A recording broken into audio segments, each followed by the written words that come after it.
안녕하십니까, 해피엔젤입니다. 오늘은 불법 전대차에 대한 이야기를 해보겠습니다. 그리고 전대를 하기 위해서는 임대인의 동의를 어떻게 받아야 하는지에 대해 먼저 설명드리고 불법 전대차로 인한 문제와 대처 방법을 알아보겠습니다. 먼저 합법 전대와 불법 전대가 무엇인지 알아보겠습니다. 합법 전대는 임차인이 임대인의 사전 서면 동의를 받아 제3자에게 임대하는 행위입니다. 이는 임대차 계약서에 명시된 조건을 준수하며 임대인과 임차인 간의 합의가 이루어진 상태에서 가능합니다.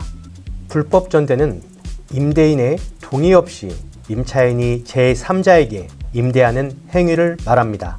이는 민법 제629조에 명백히 위반되는 행위입니다. 민법 제629조에 따르면 임차인은 임대인의 동의 없이 그 권리를 양도하거나 임차물을 전대할 수 없으며 이를 위반할 경우 임대인은 계약을 해지할 수 있습니다. 이제 전대를 하기 위해 필요한 절차에 대해 설명드리겠습니다. 첫째, 임차인은 전대를 하려면 반드시 임대인의 사전 서면 동의를 받아야 합니다. 임대인은 전대에 대한 조건을 명확히 하고 이를 계약서에 명시할 수 있습니다. 예를 들어 에어비앤비와 같은 공유 숙박 플랫폼을 통해 전대를 하려는 경우 임대인과의 협의를 통해 전대 조건을 구체적으로 설정해야 합니다. 둘째, 임대차 계약서에 전대차 관련 특약을 추가하여 전대차의 조건과 절차를 명확히 합니다. 이를 통해 임대인과 임차인 간의 분쟁을 예방할 수 있습니다. 다음으로 불법 전대차의 사례와 문제점에 대해 알아보겠습니다. 경기도 화성시 동탄에 거주하는 중년 부부는 타 지역 본인 소유 아파트를 젊은 임차인 부부가 월세로 거주한다고 하여 공인중개사 사무소에서 당사자 입회 하에 임대차 계약을 하였습니다. 이후 몇 달이 지나지 않아 단지 내 관리사무소를 통해 월세 준 그 집의 소음, 흡연 등으로 입주민들의 민원이 많아 사실관계를 확인해보니 젊은 임차인 부부가 아닌 공사장에 일용직 근로자들이 거주하고 있다는 사실을 알게 되었습니다. 이는 임차인이 집주인의 동의 없이 제3자에게 다시 전대한 경우로 명백한 불법 전대차이며 민법 제629조 위반에 해당됩니다. 불법 전대차는 법적 문제를 초래할 수 있습니다. 임차인은 이러한 불법 행위로 인해 법적 책임을 질 수 있으며 계약 해지와 함께 퇴거 조치가 이루어질 수 있습니다. 또한 공인중개사가 이를 알면서 중개를 한 경우 사기죄로 처벌될 수 있습니다.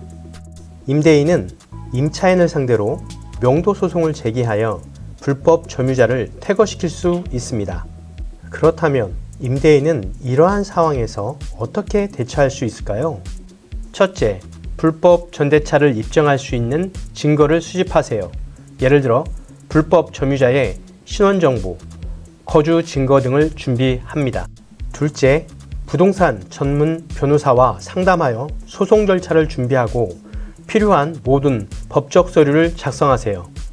셋째, 법원에 명도소송을 제기하여 법적 판결을 받습니다. 판결 후 강제 집행을 통해 불법 점유자를 퇴거시킬 수 있습니다. 법적 절차를 받기 위해서는 철저한 준비와 증거가 필요합니다. 넷째, 소송 대신 중재를 통해 문제를 해결할 수도 있습니다. 중재를 통해 임차인과 협상하여 자발적인 퇴거를 유도할 수도 있습니다. 마지막으로 임대인과 임차인의 관계는 단순한 계약 관계를 넘어서 신뢰를 바탕으로 한 인간적인 관계가 우선입니다.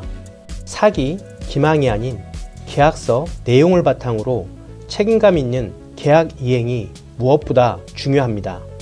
불법 전대차는 이러한 신뢰를 깨는 불법 행위로 계약서 위반 문제를 초래할 뿐만 아니라 인간적인 신뢰에도 큰 상처를 남깁니다.